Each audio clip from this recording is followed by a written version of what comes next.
we have the one, the only, actually that's a lie, there are many of them, but this Alex!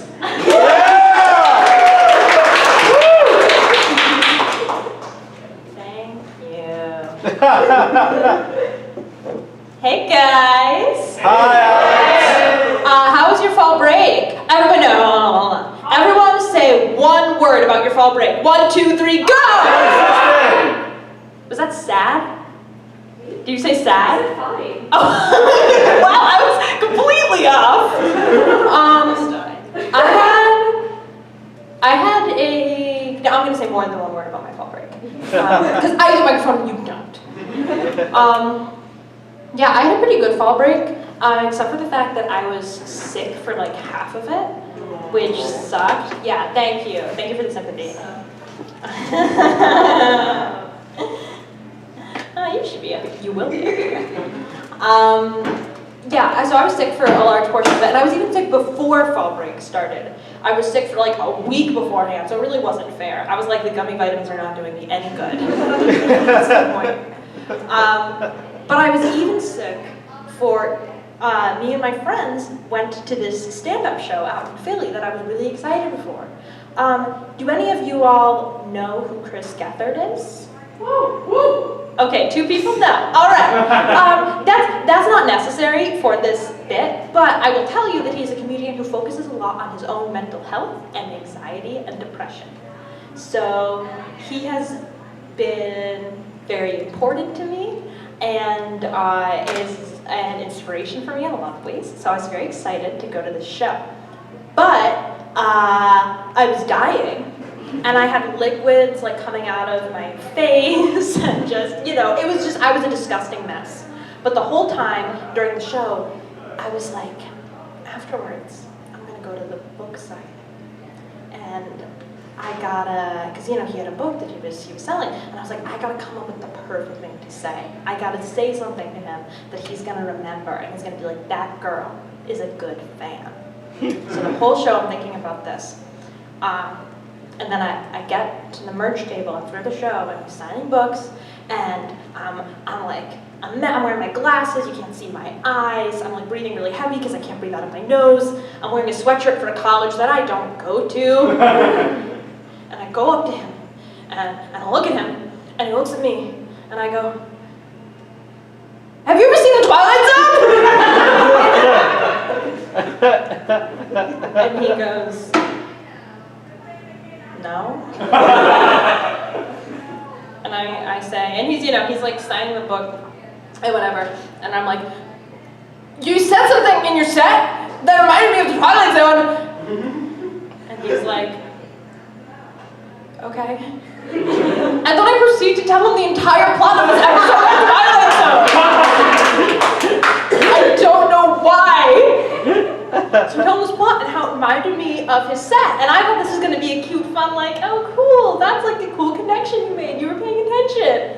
But instead, he just goes, wait, did I steal that bit? And I was like, no, that's not what I meant. Like, you didn't steal it. No, it was good. It was funny. You're good. But he's, at this point, he's like, oh, no.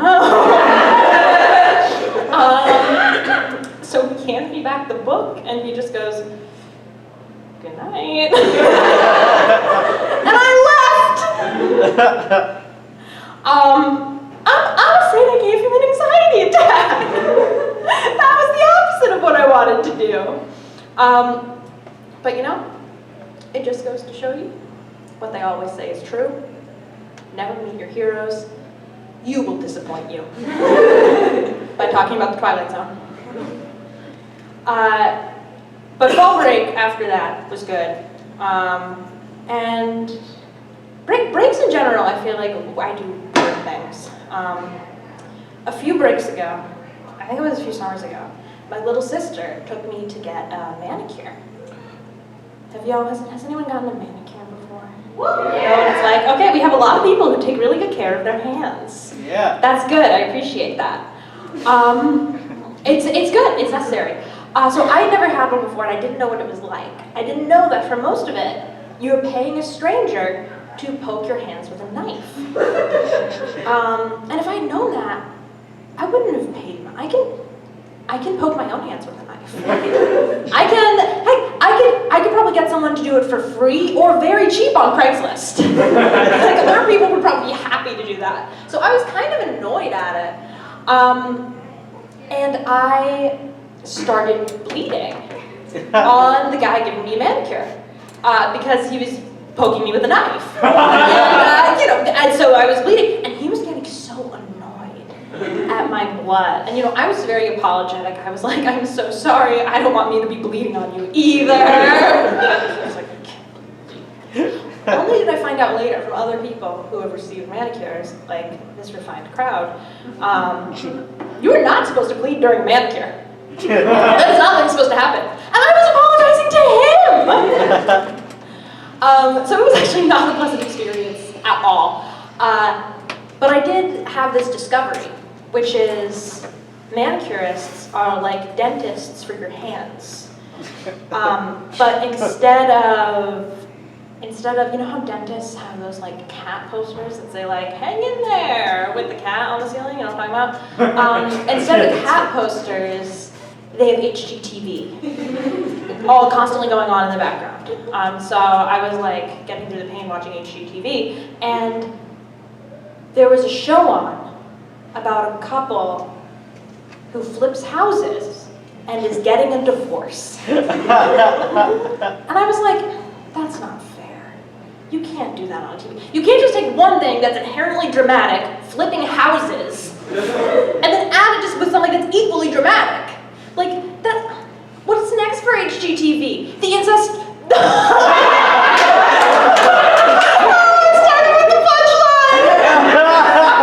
The Property Brothers incest episode? There we go!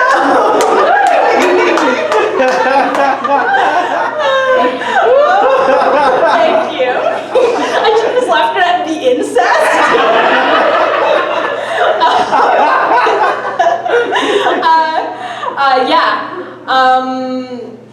The next thing that I want to say is completely unrelated, so here we go. I love weird t-shirts. I love seeing people wear weird t-shirts. Yeah, thank you. One time, I was walking, and I saw a guy wearing a t-shirt that said, "Real heroes have cancer." And it's like, I get the idea. Like, I'm down with the concept, but like, are you implying that cancer is a prerequisite for being a hero? Like, I don't know if but then you can't say like, real heroes survived cancer, because then it's like, So I was like, I just think maybe we shouldn't wear that shirt. I saw another shirt once on a train. It was this girl, and she wore a shirt that said, all I need is a little bit of insulin and a whole lot of Jesus. And I was like, yeah, that's a really niche market. That girl really went clothes shopping and was like, you know what? I need an outfit that says, I have diabetes and I love God. And she found it. And it made me think, I kind of want to design a very specific shirt for myself. Like, what if I went around with a shirt that was like, I love Chipotle, but I'm left-handed.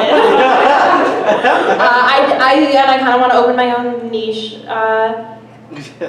fashion line now. Do I have time for one more, Mikhail? I have no idea how long I've taken. I have no concept of time. Okay, cool. Yeah. What do I want to do last? Okay, I know what I want to do last. Do you ever forget that the triangle is both a shape and an instrument? Because I do sometimes. And one time I was looking through a YouTube channel of sound effects, because that's what I do with my free time. And I saw one that said sound effects for a triangle, and I got really excited. So I was like, what sound does an equilateral triangle make? I need to know. And then I clicked on it and it just went, Ding.